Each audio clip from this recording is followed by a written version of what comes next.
I wanted to call attention to Perrin's crowd control capabilities of his fat ass moving through the crowd gently. Yeah, literally. But yeah, just pushing with his cushion.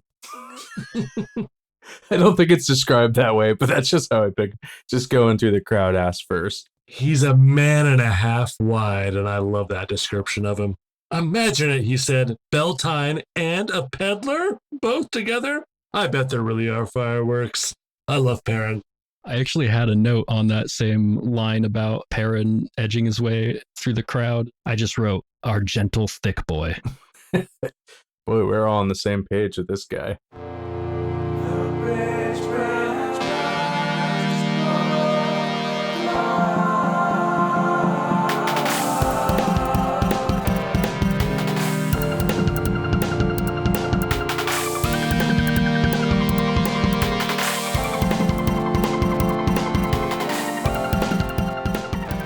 Hello and welcome to the Bridgeburners Book Club, where together we read, discuss, criticize, and get excited about all things fantasy.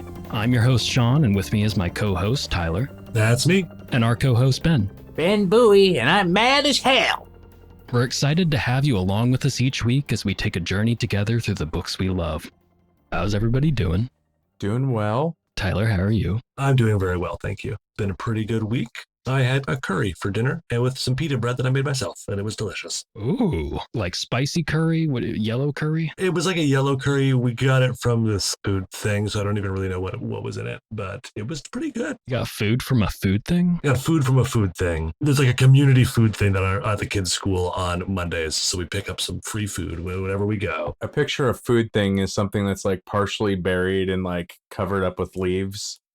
That's my cache. That's in the backyard. Ah, okay. That's only the 3 possums that I killed and skinned and smoked this summer. To fit right in Two Rivers. But yeah, well, they would need to be eating some possums soon if the crops don't come out of the ground, that's for sure.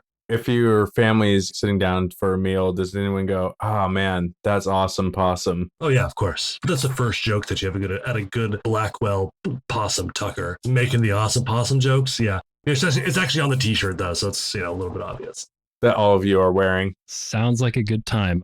As of recording this today, we just uploaded the first episode and it'll start appearing on all the podcast things. That's exciting. We've got that going on. I've been editing nonstop and hopefully we'll get a little more concise here because that was 2 hours that got edited down to 1 hour and that was a little crazy, but I think the final product is pretty good. So I'm excited about it. The first shot has been fired at Adventure Zone. Yeah. They are on notice as of today. They're on notice. I'm sure somewhere Griffin just sat up out of a deep slumber. Oh my God, there's been a disturbance in the podcast force. We need to make a new podcast about our battle. If they heard my impression of them, yeah, we might have a battle on our hands. That was a pretty good McElroy impression. I don't know which one that was, but it could have been any of them. It was all. Not Clint. I think we can take them down eventually. It's only a matter of time, obviously. They need to get knocked down a peg, to be honest. They're getting mighty fat and happy up there. And not to fat shame any of them. Sorry, that was actually inappropriate. It's only inappropriate if some of them actually are fat. I mean, Clint's is a solid old man. I don't know if I'd call that fat. What do you call it when like an old man is burly but like really solid? That doesn't seem fat. Thick. Oh yeah, he's definitely thick. There's 2 kinds of thick. One's a little more sexually coded these days, but there's just the classic thick, a big thick man. Who doesn't love a big thick man? If you see a guy and you're like, I gotta measure that guy in axe handles, that's the sign of like classic thickness. The kind of thick that appears in many a description of a big old man in fantasy books from time immemorial. Yeah, like Brandolwyn Algier. And Master Lewin's wife, Mistress Lewin. Mistress Lewin also seems thick, and they're thick-ass apprentice, too. Way to go, Perrin. Before we get too far into that, I did want to ask a question here, a little warm-up to get us in the mood for some fantasy talk. My question is, which fantasy world would you most want to live in? And that could be interpreted in many ways, and I think it's perfectly acceptable to interpret that however you want. So what do you think, Tyler? Yeah, I'm going to cheat and go with 2 answers because I think there's like the good answer and I think an interesting answer. I think the correct answer would probably be Narnia because that just seems cool as hell. maybe like post-Caspian, but before things go crazy in the last battle or whatever that one is. Being like a human, I would be like a huntsman with like a talking deer buddy or something. That seems pretty cool. Got fawns. Nothing ever really bad happens other than, a nice rain for 100 years. But that was just one time. So You would be from Narnia. You're not someone that came from our world into Narnia. You were just a guy from Narnia. I was envisioning myself as a guy from Narnia, but like to be fair, it actually turns out pretty well from all the humans that end up there. 4 of them become kings, 2 are legendary heroes, 2 more like save a guy. I mean, really, either way, I could be me just showing up in Narnia and I think do pretty good. Kind of weird when you think about it that just happens to be like all of the people that go into Narnia from our world just immediately rise to the top. Well, I mean, Edmund has some problems. Classic human superiority. I mean, what else would you expect? I was also thinking life as a human. There's a book called The Goblin Emperor by Catherine Addison. That's really good. Oh yeah, I have that. It's good.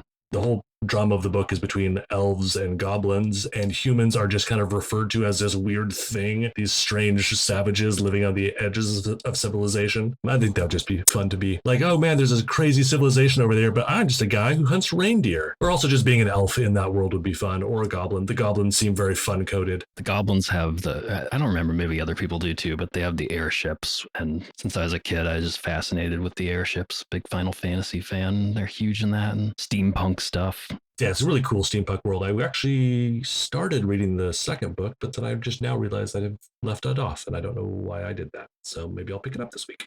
Oh, nice. I didn't even realize there was a second one. I have to check that out. Yeah, I think it's called The Speaker for the Dead. It follows the investigator guy. Awesome. Ben, what did you think about this? Well, I mean, there's certainly like worlds that would be fun, and the idea of them is more exciting and sparks my imagination, like Malazan and just a lot of the epic this world. Yeah. But a lot of those are scary and very dangerous. So yeah, I mean, Narnia is a good one. I was thinking just to visit the world of Piranesi, which is basically a giant maze of marble buildings and columns and classical art that is in the middle of the ocean, and it's just very cool and weird. But you'd go crazy, and I think, no spoilers, being there kind of makes you crazy, so wouldn't want to reside. Sounds like a place to get lost. But I think the world of Jonathan Strange, same author, Susanna Clarke, the world that we live in, having magic has a history, so it's not just something new that just pops up. In fact, it's kind of disappearing in that world. It'd be kind of interesting to live in a world in which magic coincided with the technology of the day, and it's just part of history. And there's also a fey realm that lies beneath the surface that is a little scary and kind of foreboding, even though it seems exciting and beautiful. But it'd be kind of cool to just see what magic's like, just laid on top of everyday life. Yeah. That's like Elizabethan type England, right? If I'm recalling right. I believe it's Industrial Revolution, maybe early 19th century. It's always interesting that classic fantasy usually involves sort of a medieval setting, or swords and sorcery is a big thing. And you don't have this level of technology that sort of competes with magic in a lot of these worlds or coincides with it. It usually ends up where magic is a thing that either does what technology would do in our current age, or does anything wondrous that couldn't be accomplished at that level of development. Yeah, I think in Gardens of the Moon, Dwiker, one of the I can't remember who, but someone remarks what humanity could have developed had we not have magic doing all the work for us as far as technology. And so they recognize that, they could have been putting their talents to scientific pursuits rather than killing each other with a billion different warrens. In the real world, I read one time that they think the rise of modern technology is because we've gotten rid of unfree labor. In most places of the world, at a lot of times you could just say, or just have a servant or somebody who is drastically poorer than you doing all this stuff for you. Once we begin to value human lives and kind of raise people up out of terrible situations, then we actually needed washing machines, microwaves, and modern food and things like that, because we live now like kings used to live, right? And with the kind of labor going into our lives that we don't see. And there's still a lot of unfree labor in the world, but it's not as ubiquitous in doing stuff in your house for you. But if that was magic, I could see that totally holding back a civilization for thousands of years, because you wouldn't need to make a machine. Although then I was watching the movie Onward, the Disney Pixar film, which is kind of about it. That's actually a very interesting fantasy story about a life in a post-magic fantasy world in a Disney Pixar film.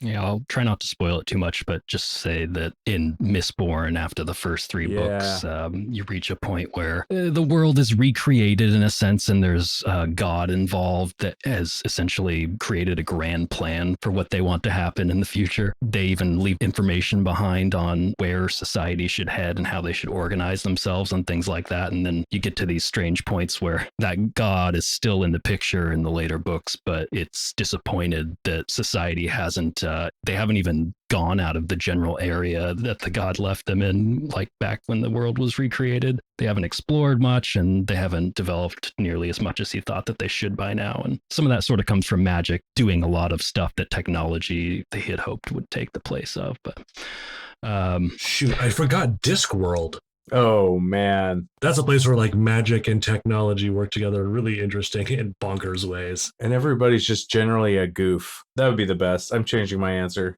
Yeah, me too. We're all moving to Discworld. I'm enrolling at Unseen University. I still haven't read any Terry Pratchett stuff, and I know that's a huge blind spot for me. So I will get there eventually. When I dive in, I'm sure I'll go all the way in. Yeah, you can pick up like any of them. You'll read them fast. They are very quick books to read. Yeah. If you want 3 copies of the same book, I can lend those to you. I'm just terrible with titles, and so I'm like, oh man, that sounds great, and I'll get it, or then I thought I've lost it and I buy it. I mean, that's happened with multiple books, but that one, for some reason, I have 3 copies. I have never done that. It's easier for me to buy a book sometimes than looking for it, which is such a wasteful post-capitalist perspective. You really support your favorite authors.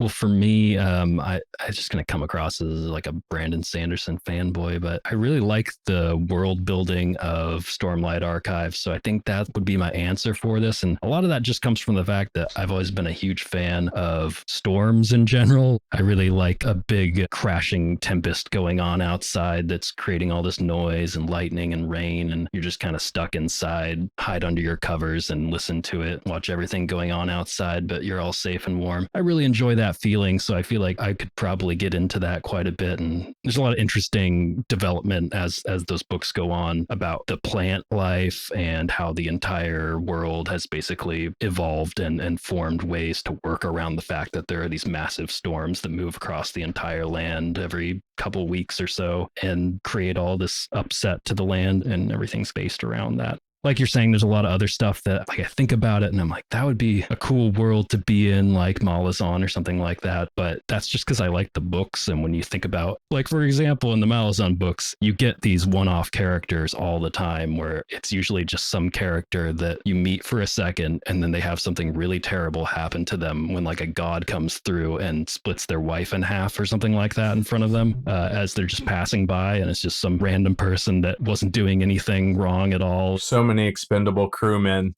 There's a character in, I think it's Dust of Dreams, and it's like a kid who like was in the city, but then got a chance to go out on the prairie, and he loves these dogs. His family's moving across the prairie to their new home, and I think it's like the Barghast or somebody come and just slaughter everybody like right in front of this kid, and then like he just dies looking up at the stars. I vividly remember that scene years later. Yeah. Thanks, Erickson. Thanks, man. I was really liking that kid. A whole like emotional journey in like 10 pages or 20 pages or whatever. So those books are probably a no for me for a lot of things. But did you guys ever get into Redwall, probably when you were a kid? Oh, yeah. Hell yeah. Being a human in Redwall would be weird, but... Oh, no. I stepped on all my friends. I think about it more as being some kind of animal, but it's not even about that mostly. The descriptions of food in that, I get so hungry thinking about those books. And I could get into that, just a world where people sit underground a lot of the time or in these cool castles and eat the best food ever, feast for days, and that's most of their life. The cellarer, a mole named Moley, comes up saying, "Oi, I got some fresh wine for you, me lavs." Yeah, water chestnuts and leeks and acorn stew and steaming loaves of bread. Sweet berry wine. Speaking of acorns, if you hear what sounds like a catastrophic hailstorm, it's just my oak tree firing acorns down at my house. Been going on for weeks. I think that's what Gandalf does in The Hobbit. I think there's orcs trying to get him and they run up in a tree and he throws acorns down, but he like makes them into magical shots. I wish it was that fantastic. And Gandalf is so OP sometimes. Yeah, you can only have Gandalf in a story for so long at a time because he solves a lot of problems. I go make him fall down a hole for a while. Okay, well, I think it's time to get into the chapters we have for this week, so let's get into it. Chapter 2, Strangers. Matt and Rand take up Mistress Alvear on her offer of honeycakes and cider as they finish unloading casks. Tam and the majority of the village council gather around the fire to eat, smoke, and discuss town business in hushed tones. Rand attempts to listen in, but Matt pulls him away to find entertainment elsewhere. Before they make their escape, excitement fills the inn as the arrival of two strangers is announced. The boys are momentarily distracted by a raven, which noticeably appears to be watching them from the roof of the inn, and are abruptly surprised by the arrival of the outsider Moraine. Introductions are made, and Moraine gives each of the boys a valuable silver coin, enlisting them into service during her stay in Emmons Field. She heads out into the town and is joined by the capable-looking man known as Lan, at the same moment as the eagerly anticipated peddler finally arrives, just in time for Beltane. Okay. Not all that much happened in this chapter. What did you guys think? I'm really happy that Tam finally gets his pipe and his mug of ale. God damn it, Whitconger, get the fuck out of my way! Just one more complaint there, Tam. Tam's got a mug that says, "Don't talk to me until I have my tobacco," which tobacco. Yeah. I love Robert Jordan is just all about this, taking either people's names or the names of things that you already know from whether it's our world or from fantasy, and he just slightly modifies it. Who are you kidding? He's got to be economical about his words, and he's got a lot of characters to write here. It's a pretty cool thing because you know immediately when someone says a pipe of tobacco, you're like, oh, that's tobacco. But it's different. It's a different word. So, it's fantasy. You need to have Ewan come in and explain what it is. He's smoking tobacco. It's not like Anathem by Neil Stevenson, where there's just all these things that are regular technology from our world. Like a cell phone is a G-jaw. You got to learn this entire fucking language for no reason, really. We also get another little talking shit moment about Terran Ferry, or even Terran Ferry, but who knew what Terran Ferry folk really thought about anything? Yeah, I know we talked about this last time as well, but these people are from 3 towns over and you treat them like they're not even humans. What do you think of people from Gildan or Jambaron or whatever any of these places are? If the Terran Ferry people have basically no brains and are monsters, what is the rest of humanity like to you? They're all dark friends, that's guaranteed. I haven't had a mention of dark friends yet. They haven't really mentioned anything about, dangers of inbreeding, but I feel like they should get to know the Terran Ferry folk, probably. I feel like that's kind of where they're leaning with the Congler-Copland family tree, family vine. I did also note there's another moment where Matt is like, honeycakes, smacking his lips after Rand told him firmly, or will never get done. I keep getting these vibes that Rand is he looks down on Matt a little bit. He thinks he's a little more mature than him. Yeah. Well, he has no credibility. He was debating whether or not to tell people about the man in black. He's like, no, Matt has no credibility. It actually hurt my story more than help it. I feel myself becoming a Matt defender already, but we'll see if he deserves defending as time goes on. I mean, Rand seems like kind of a weenie a little bit so far. Yeah. Yeah. And I mean, I guess that's, gotta get some character growth in there, but we gotta help my dad put these things in. Oh, I'm so scared of the man in black. Here's something I noted right after that honeycakes thing, when they're talking about okay, so they go down the cellar and there's all these barrels marked with all the different Two Rivers farmers. And it says, peddlers and even merchants sometimes brought brandy or ale from outside, but it was never as good and cost the earth besides, and no one ever drank it more than once. Which is, it's funny, the Two Rivers people, they love it and they drink their own ale. If everything that they drank was better than anything else outside in the world, it'd probably be a pretty robust export economy of booze. Tell me that nowhere else that ships you booze is any good and no one drinks it at all? I think that's maybe just a little bit through Rand's eyes of how he feels about his little place that he lives. It's a little like the Shire in Lord of the Rings. It's like, oh, everything in the Shire is the best. But is it really? Another place with weird fantasy tobacco. So I think there's definitely a Shire to Two Rivers kind of equation. It's this beautiful, awesome, amazing, but very isolated place that the heroes have to leave from and go back to. It's supposed to be somewhat idealistic, I think. And I don't know if that reveals something about the author or just the characters. We'll see. It just kind of is a great starting point for having their world shattered. Yeah, true. They really drill in these chapters that everyone's super naive. Yeah. I had just one little name highlighted here. I wanted to see how do we all handle this, because I couldn't find it in the pronunciation guides. How do you guys say Adan Alcar? Oh, I saw that earlier. It's like, I hope that doesn't come up. Aiden Alcar. I think I said Adon Alcar, but that seems like a little bit too out there for Two Rivers. I think it maybe even should be Aiden Al. I don't know. Everyone's an Al something, right? So I always want to say all because it sounds, I don't know, it sounds more fantasy to me, but I think it's supposed to be Al for all the names. Yeah, do you say Althor or Althor? that's my Western drawl, I think. Al. Althor. Adan Alcar. Brian Al there. We do get Ewan Fingar. I didn't realize this is our first introduction to our good buddy Ewan as a snot-nosed friend of Adon Alcar. I nominate him for the exposition character of the week. He sort of comes out and just says out loud everything that we need to hear in order to get more context about how Two Rivers sees people from the outside and about things like the Aes Sedai existing and stuff like that. So this is when they're down in the cellar unloading some brandy. Matt has covered some dogs with flour, done a ghost dog prank, classic ghost dog prank. Elsbeth Lewin did not like it, and she's almost as strong as her husband, and her temper is a lot worse. Thick. You could walk across the Terran River on these thick boys and girls buttocks. Put the Lewins and Perrin. Oh man, Bran. No, Rand's a big boy, but I don't know if he's thick. Perrin is thick. Perrin is described as a big, thick boy. Yeah, I think Matt's kind of scrawny. Rand is just tall. He's just like a big old boy. Rand's described with wide shoulders though too. Tall as an ailman. He's a unit.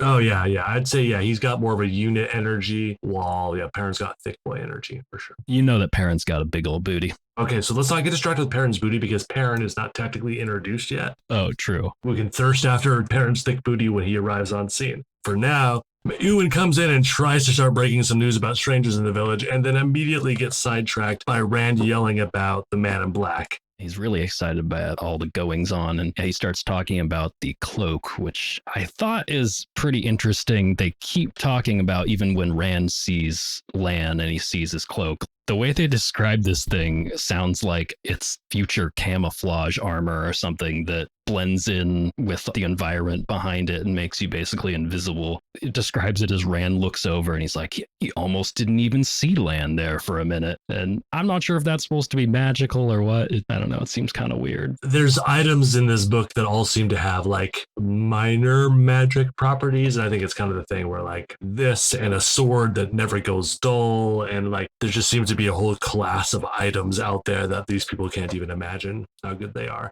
Yeah, I think in a lot of modern fantasy, authors write these sorts of interactions where it's obvious that it's just something that character maybe sees that way, but it's because they're kind of impressionable or young and naive, and they're seeing strange things that amaze them that they've never seen before, and that creates this sort of reaction to the outlandishness. But I think in this book, it seems like it might actually be magical properties. I'm not sure. Yeah, they're all talking about these two visitors, Lan and Moraine, and then also the Gleeman gets mentioned, and they're all so excited about the Gleeman. It's crazy how obvious it is that nothing ever happens in this village because they're just impressed by like a guy that comes in and can juggle and do a few acrobatics and a couple magic tricks. He tells a story and plays a song. Like, okay, that's not that exciting. Yeah, I mean, shit, like, they got an Aes Sedai, you got a warder, you got a peddler, you got a gleeman. I hear there's fireworks. These backwater hicks are be pissing their pants left and right. Yeah. This is the greatest day, week of their lives. Getting back to our opening question, it might be this world specifically because I feel like the three of us could arrive in Two Rivers and just run a fucking epic con on these fucking hicks. Man, yeah, no, I'm a Gleeman. Yeah, I'm a Gleeman times 10. And look at this guy. Look, he's got a magic screen in his pocket that will show you your future. Ooh, give us all your gold. Man, they would love it. They would just eat it up. This is another point where there's a lot of discussion about, what's her name? Nineveh? Okay. There's another discussion here where she is opposing somebody else. So Lady Moraine comes in and there's a little spat between her and Nynaeve. But then when Lady Moraine finds out she was the Wisdom, then they start talking to each other. Nynaeve apparently does not like another highborn woman in town. And then he immediately goes into a story about her and good old Cenn Buie getting thumped on the head. Nynaeve is so consistently characterized before she arrives on the scene because we haven't seen her at all, but this is like the third time she's been brought up as just being a badass bitch.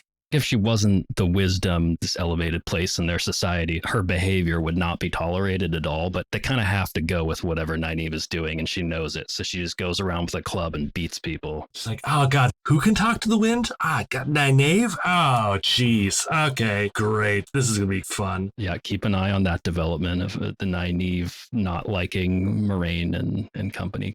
And then right after that, I have highlighted a gleeman? Ewan asked, his voice rising sharply. Love it. Yeah, they're all just so easily excited. And then, yeah, we get to the part where Moraine and Lan show up in this chapter, don't we? Well, first is the Raven. Juke the Raven. They are done unloading their brandy. They go up, they see the council in front of the fire, and then they head outside. Yeah, that's where they see this Raven. There's a spot where it says, "Then something led him to turn around to raise his eyes. On the edge of the inn's tile roof perched a large raven, swaying a little in the gusting wind from the mountains. Its head was cocked to one side, and one beady black eye was focused. On him, he thought. He swallowed, and suddenly anger flickered in him, hot and sharp. I feel like there has to be something magical going on with this raven. The way it describes it, it has human-like intelligence. Do you guys get the feeling that the people here, I think they sort of mentioned it in our last episode, we were noting that ravens are a problem for whatever reason? Like, what did ravens ever do? They're just a bird. Yeah, they could be very superstitious, as backwater folks tend to be in fantasy. Yeah, they're actually pretty cool birds in person. They're huge. Very smart. Yeah, but when it says he swallowed and suddenly anger flickered in him hot and damp, I feel like that's like definitely pointing to what he felt when the black rider was looking at him and he like felt that anger focused towards him. I think those moments are connected. Rand and Matt, doesn't take them long to just decide to pick up some stones and start throwing it at this raven to scare it off. I know, and that's kind of where I like lost sympathy with him. Like, okay, two people just like throwing rocks at birds. I don't think that's appropriate. Luckily, the raven stepped aside while the stones whistled through the space where it had been. As they're doing that, that's when Moraine shows up without Lan. She just kind of walks up behind them and scares the shit out of them. Just a little lady there that can scare these thick young men. And the Raven at GTFOs real quick. That's right. I had this highlighted. At first, he thought she was as young as Nynaeve, but the longer he looked at her, the more he thought she was older than that. There was a maturity about her large, dark eyes, a hint of knowing that no one could have gotten young. That's fantasy talk for this person is unnaturally young for how old they really are. That's what I love about Aes Sedai. The older they get, they stay the same. Hopefully they're an adult the whole time. You don't get that weird interview with a vampire, child vampire that's 100 years old thing. We get the mention of the Ouroboros, which is the ring that Moraine is wearing, and a serpent biting its own tail. We obviously know that from our world. Very symbolic of what the Wheel of Time is and the circular nature of it. They have a conversation with Moraine. She talks about how the wheel turns and things change, but they stay the same. Different faces, the same man. Men wear many names, many faces. Yet no one knows the great pattern the wheel weaves, or even the pattern of an age. We can only watch, study, and hope. She's really preaching to these kids. This doesn't seem like a real conversation. She's just saying a bunch of random things to these kiddos while they're like scared of a bird. Yeah. It definitely gets her point across really quickly. Ewan gets to introduce himself to Moraine. Yeah, he's like, "Oh, my lady." And she's like, "Don't call me my lady." And he's like, "But you are my lady." They really struggle with formality with Moraine and Tom Maryland. Yeah, they don't know how to address anyone that's not just a farmer. If you're not a good man or a good wife. I did laugh, though, that Ewan's like almost more on the right track than Matt here. Ewan's like, "I'll bet he's a warder," talking about Lan, and Matt's like, "Don't be a fool." But it was a shaky laugh. Warders are just in stories. Anyway, warders have swords and armor covered in gold and jewels and spend all their time up in the north in the Great Blight, fighting evil and Trollocs and such. Could be a warder, Ewan insisted. Yeah, Ewan's actually, I think he knows what's up better than Matt. Matt's kind of bought into the stories and believes this shit.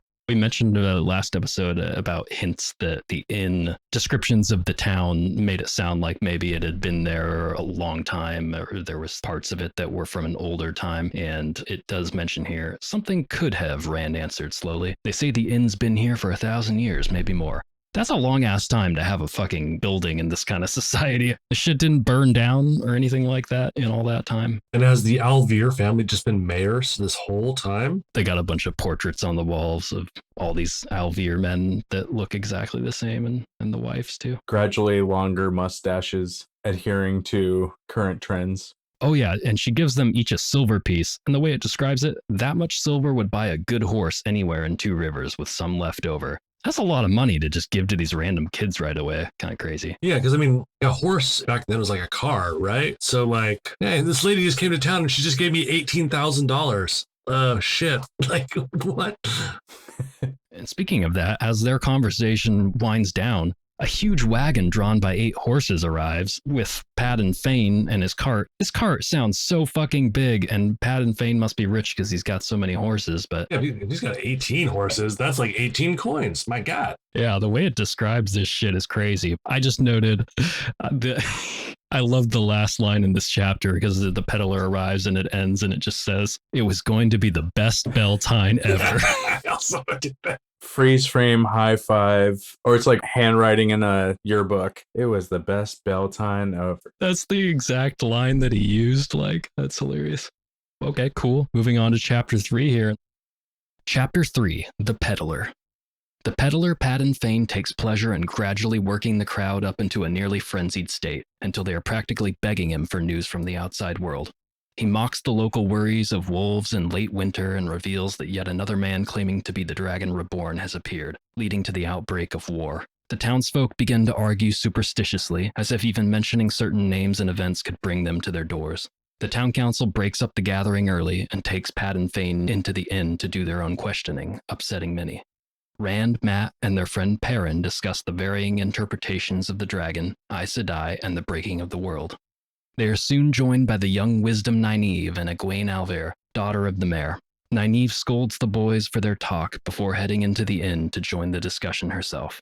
Rand clumsily navigates an exceedingly teenage conversation with Egwene before they are interrupted by the Gleeman finally making his first appearance. Yeah, this is a pretty quick chapter here, honestly. Not all that much happens. My chapter summary that I put in my notes was rabble, rabble, rabble, rabble, because I feel like it's just the crowd getting worked up in a pretty hilarious small town way. I like the distant amiability of Paddon Fane. He has an outward friendliness, but has no meaning behind it at all, which just kind of reminds me of like working at a grocery store as a courtesy clerk, and all the checkers would be like, oh, you're so right about that. Have a great day. I'm going to kill myself. Like, they were so sad and they hated their lives and they hated their job, but boy, they were so good at putting that smile on. You can tell, though, with the way this guy acts, that he sees himself as way above these simple townsfolk, and he's strutting around, building up the crowd and everything, and he's like, they're going to hang on whatever I say, and he's reveling in the whole thing. He enjoyed being the center of attention, strutting around like an undersized rooster with every eye on him. I feel like Paddon Fane is like one of the better characterized characters that we've come into so far. You know what this guy's about more than Rand or even like a Matt at this point. I did want to note here, I found it interesting that with these chapters so far, it basically continues from the moment that the last chapter ended. The next chapter starts up from where it was. The chapter divisions are just kind of arbitrary almost. It doesn't really have any time gaps between them, but I'll be curious to see how that carries into the future. Yeah, like I was saying, the wagon, its wheels are taller than any of the people. That's such a big fucking wagon. Holy shit. Even Rand, the big tall boy. I wanted to call attention to Perrin's crowd control capabilities of his fat ass moving through the crowd gently. Yeah, literally. Yeah, just pushing with his cushion. I don't think it's described that way, but that's just how I pick. Just going through the crowd ass first. He's a man and a half wide, and I love that description of him. Imagine it, he said, Beltane and a peddler? Both together? I bet there really are fireworks. I love Perrin. I actually had a note on that same line about Perrin edging his way through the crowd. I just wrote, our gentle thick boy. Boy, we're all on the same page with this guy.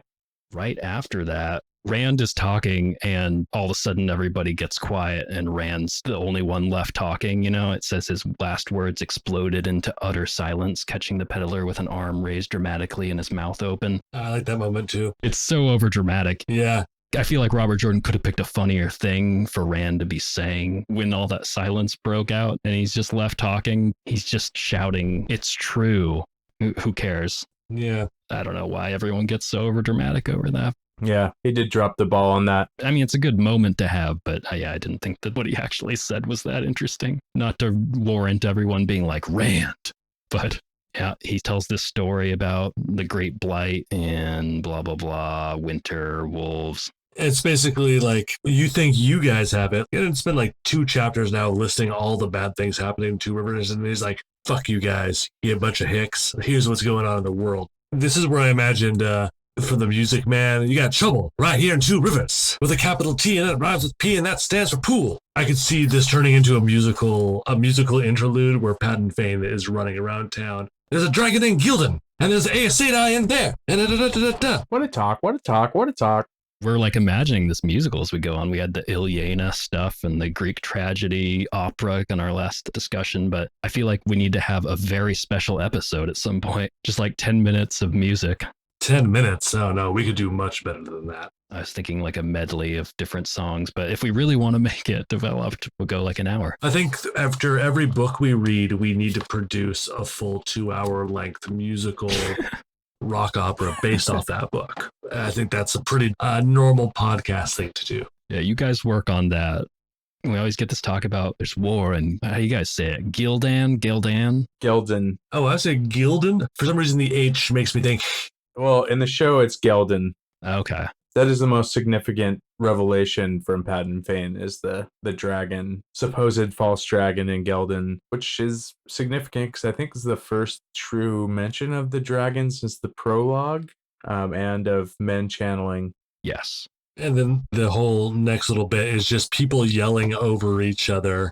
The dragon broke the world, didn't he? He started at this time of madness. This is where I kind of got confused by, there's not a church in this town or a priest in this town or any of that. Like, how does anybody now know what happened 1,000 years ago with the dragon if they're in this weird little insulated community? There's no one like enforcing, hey, here's the story. This is what happened. It just seems to be like something that everybody knows what a dragon is. Everybody knows, but has their own opinions of what that actually means, or what does the dragon do? Are the Aes Sedai evil or good? Or it's probably just all peddlers. Yeah, and it does mention that there's been, just in the last few years, several false dragons. It's not exactly a thing that doesn't happen very often, but kind of interesting to know if we hear about more false dragons as time goes on.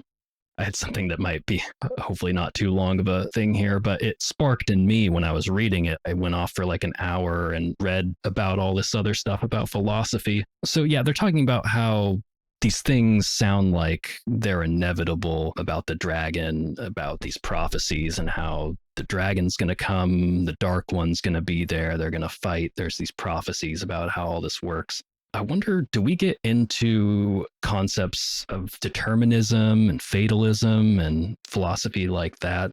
Do these things happen because there are prophecies about them and people know about them and they sort of make the prophecies come true eventually? Does someone get told that they might be the person spoke of in a prophecy and then therefore they end up fulfilling it? Is that how that works? Or is it something that's always been determined and they never had an opportunity to change it? And no matter how they tried to get out of it, that was always how it was going to happen to end up fulfilling it. Do we have an omniscient God really that reigns over both the dark and the light? Or is there two forces actually opposing each other? And is there really any point to their battle at all? Or is it always going to be counterbalanced forces going at each other? Well, there's a lot to answer there, but without giving spoilers, at least for like determinism, was it the wheel will as the wheel wills, or whatever Moraine will say? There's some predetermination just because of the repetition of the wheel and this classic problem of the Dark One escaping and leaving his taint on the world. But the creators, yeah, I don't remember him being, I shouldn't say him, them being an active presence, more passive. Yeah, it seems like people kind of worship them, but they do not like change the world in any way. They created the wheel. They created kind of a shitty system where lots and lots of people die. So I don't know how good they are, but it's kind of generally the way I feel about things anyway. There's not really a codified religious order that I can think of other than the Aes Sedai. That's one thing that doesn't really strike true to me, is that like everyone kind of believes the same basic thing with the same terms and the same interpretation, although there's uncertainty and what you think about dark friends or whatever. But I guess that's maybe realistic in a world where evil is pretty real and seems to affect people's lives in real ways. So yeah, there's a lot to think about there, but it'll be cool to examine those themes as we go on. I thought it was interesting that this false dragon can wield the one power and that others couldn't, but he can channel. And you don't even need to be a real channeler to get people to go crazy. You just say that you're a dragon and everyone starts going wild and wars break out and the whole world gets thrown into chaos. Kind of nuts. Yeah, but I mean, it's kind of real life. Some kid says he's the son of the last czar. Oh, yeah. And he just gets a bunch of armies, and then your whole country has a civil war, and it turns out, no, he was just a peasant kid. Oops. Yeah, it's the Taiping Rebellion, I believe, one of the deadliest wars in history, broke out because a guy in China just decided that he was Jesus reborn or something like that. He was actually Jesus's brother, there to bring the heavenly kingdom. It's because he failed his examinations. And yeah, had a fever and went to a hospital. Yeah, what do you guys, without looking, I pulled up the Wikipedia, what do you guys estimate the deaths in that conflict to be? When did this take place? 1850 to 1871. Ooh, 3 million. I'm going to go 10 million. 20 to 30 million deaths. Ooh. Holy shit. Yeah, that was a big old war. Yeah, that shit's crazy. So, a false dragon can really cause some trouble, apparently. That's true. Even a false Jesus bro. And also, I believe he forbade anyone but him from having sex at some point. So, I mean, the population also was just very fucked up for a while after the Taiping Rebellion, I think, because people didn't have babies. It was a weird time in Chinese history. This is where I really decided that Ewan is a character here primarily for our exposition. The village people are discussing the false dragon here, and he goes, he'll go mad and die. In the stories, men who channel the power always go mad and then waste away and die. Only women can touch it. Doesn't he know that? He's telling us directly, this is how it usually works. Looking at the camera. And then he ducked under a cuff from Master Buie. Enough of that from you, boy. Now get out of here, youngster. I thought that was funny because Ken is like the older Ewan Fingar. They're kindred spirits. I feel like Ewan will grow up to be Ken Buie, but we'll see. Well, we probably won't see. Yeah. Ewan, he's a myth buster, so he's there to like fact check, and then Ken's there to truth bust. I made a list of the things he had complained about. The weather in general, Nynaeve, Padden Fane, Tom Marilyn, Aes Sedai, the women's circle in general, Matt, I believe, pretty much every other character. Yeah, but I'm sticking with it. Ken Buie, he knows what's up. He understands that there's trouble coming, and he's trying to warn everyone. Some things just shouldn't be talked about. It isn't right nor decent. That's a classic Ken Buie line right there. It ain't right. We should have listened to Ken Buie. I did wonder if this line that Rand says is actually true. Not if it means Aes Sedai here either, Rand added. Or have you forgotten who caused the breaking? The dragon may have started it, but it was Aes Sedai who actually broke the world. I'm just curious, we'll find out later probably, but is the dragon actually the one who broke the world? Because it kind of sounded like it in the prologue, but the Aes Sedai apparently broke the world, or is he talking about the wrong age? I think he's wrong about this, leaning to him being kind of his relationship with the Aes Sedai going forward. And then I like this story right after this. Matt says, I heard a story once from a wool buyer's guard. He said the dragon would be born in a mankind's greatest hour of need and save us all, which shows that there is kind of like heterodoxy in this world. It's not just one story about the dragon being bad, which shows then why people would support a false dragon when he came forward. I did wonder, there's this line where Perrin goes, the dragon is going to save us? Sounds like Copland talk to me. Why is that Copland talk? The Coplans specifically think that the dragon is going to save them. It's just mentioned without really explaining. Just foolish, I think. I think it just means dumbass. Which, can you imagine, like, just picking a family in your immediate community of 20 families and just calling them an idiot publicly to their face and equating them with stupidity Sounds like they've earned it. just because they're inbred? But yeah, he's talking about that Copland talk stuff about the dragon going to save him. And seems like we were discussing before, there's just so much confusion about whether the dragon is good or bad. But there is this consistent big fear about men touching the true source. I think that's sort of probably the root of it, that just in general, everyone knows men shouldn't have anything to do with magic or they go crazy and kill everybody. I mean, they kind of get into it in this next part, like when they're talking about, do dark friends really exist? Are the Aes Sedai working for the dark or the light? Billy Conger says they don't exist, and he names the dark one. It's kind of like clear that whether or not you believe in this order of women that are actually like seem to be out there in the world, somehow that is tied into your belief of the supernatural in general. But then old Billy Conger went and named the dark one, and then everyone got yellow eye fever, which kind of sounds like maybe they just weren't washing their bedclothes enough. Copland talk from a Conger. What else can you expect? And now we have the entrance of everyone's favorite boss bitch, Nynaeve or Nineveh. Nynaeve shows up, and it doesn't say she tugged on her braid, but it does say her braid was pulled over her shoulder, almost bristling with anger when it first introduces her. Bristling? Is it a cat? The braid has its own personality. Or is her braid an actual animal? Yes, I'm going to go with yes. Yeah, she doesn't have a great first impression or second, 10th, 20th. Her first line is, "You are just stupid enough to do that, aren't you, Matrim Kothan?" Or whatever his name is. Throughout this, I noted throughout the chapter repeatedly calls men by their full names, which makes it pretty hilarious to learn what their full names are. Matt is not Matt, he's Matrim, which I believe is a discovery right now. I like that name better than just Matt. Like we were discussing earlier, they really drive in this respect and fear and sort of dislike for Nynaeve overall, but it's like they need her, so they're not going to step to her too hard. She just beats everybody that she has any problem with. That's pretty cool. I like that. It says, the wisdom so held his attention that at first Rand failed to see that she was not alone. When he realized his mistake, he began to think about leaving no matter what Nynaeve would say or do later. He's so afraid of Egwene, it's crazy. Which is kind of weird. He supposedly likes her. I'm not really catching what these emotions are supposed to be. Have you been a teenager? True.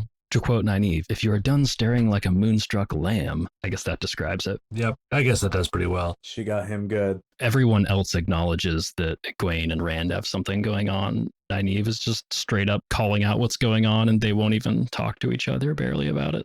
We get a little town council versus women's circle drama. Kind of sounds like Nynaeve is in charge in the women's circle somewhat, or she has a high standing there. They're arguing about what to do about these rumors about the dragon and whatnot. The town council is clearly inside talking about Padden Fane, and Nynaeve just says it'll take the women's council circle to find out anything useful. That's when she goes and storms in, because clearly those dudes aren't going to ask any of the important questions. It does actually characterize her braid again like it's an animal for real this time. It says he stared at that braid as if it were a viper. So, keep an eye on that. See how many times they give independent life to Nynaeve's braid. Because it's supposed to symbolize, I think later on, they talk about braiding a lot actually in the next little bit. But it like kind of ends up symbolizing like adult womanhood, which is kind of funny that he's so scared of it. Yeah, and if you tie it a certain way, it means that you're down to fuck, by which I really mean you're down to get married. And Egwene, her hair is freshly braided for the first time. Exactly. Which puts the pressure on Rand even more. Rand's like, oh my god, her braid. It's quivering. Speaking of things that are personified and quivering, let's talk about the spring pole. The spring pole is part of the ceremony. In the morning, the unmarried women of marriageable age would dance the pole, but married women like set it up and erect the pole, and men are supposed to pretend like they don't notice. Then the unmarried women braid the pole, which is also part of them braiding their hair or connected with them. Yeah, it reminds me of that movie Midsummer. There's a lot of weird shit like that. Yeah. I did like this line, speaking of Rand and Nynaeve burning him about what's going on with Egwene. His amusement melted as fast as it had come. Outside the two rivers, I'd never see you again. And you wouldn't like that? You'd have not given any sign lately that you'd care one way or another. Like, These people can't even communicate. It's really sad. Yeah, teenagers. What I think about this is she's saying, here's my dream, and it's to get out of town, which I mean, it's kind of like his dream. And then he says, I daydream sometimes, but I know the difference between daydreams and what's real. And then she says, and I don't. And then she like storms off. And that kind of like does strike me as like a stupid teenage argument. I'm trying to act all cool, but then I just piss off somebody even worse. After this, Matt and Perrin comes back. And then it's just kind of elided in 2 sentences that Perrin also got a coin from Moraine and also saw the Dark Rider. He doesn't get his time to explain all that. Matt explains it for him. I made a note that says the Dark Rider is a ghost that haunts horny teens. True. I did like this part. Of course I have. I daydream sometimes, but I know the difference between daydreams and what's real.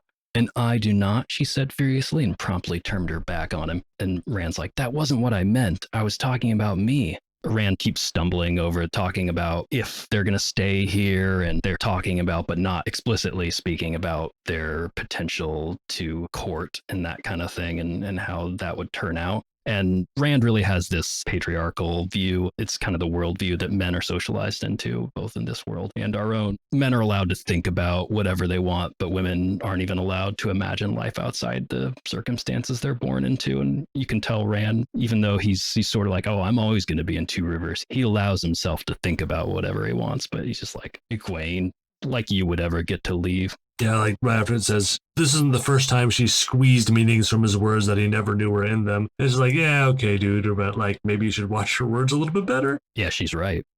Then enter the Gleeman. A man with shaggy white hair. They definitely use the chapter climaxes to introduce. So it's like Moraine and Lan, end of chapter. Talk, talk, talk, talk. And then Pad and Fane, end of chapter. Talk, talk, talk, talk. And then Tom Marilyn. The whole town breaks out into song. They're like, the Gleeman. The Gleeman. The Gleeman. Well, that brings us to the end of Chapter 3 of The Eye of the World, book number 1 in Robert Jordan's epic series, The Wheel of Time. We know that we said we would cover 4 chapters for this episode in our last, but we may have been slightly overambitious. We promise at least 3 chapters for the next episode as we dial in our formatting. We would love it if you follow us on Instagram at Bridgeburners Book Club, on Twitter at Bridgeburners BC, and find us on YouTube at Bridgeburners Book Club, where we will be posting full episodes, clips, and polls going forward. If you'd like to write in, shoot us an email at bridgeburnersbc@gmail.com with any comments, questions, or contentions, and maybe we'll read them on air. I'm the Sean Chan, and for my co-hosts, Cenn Buie and Tyler the Creator, thank you for listening, and we'll be back next week.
And he pops out and he's like, I'm the Gleeman.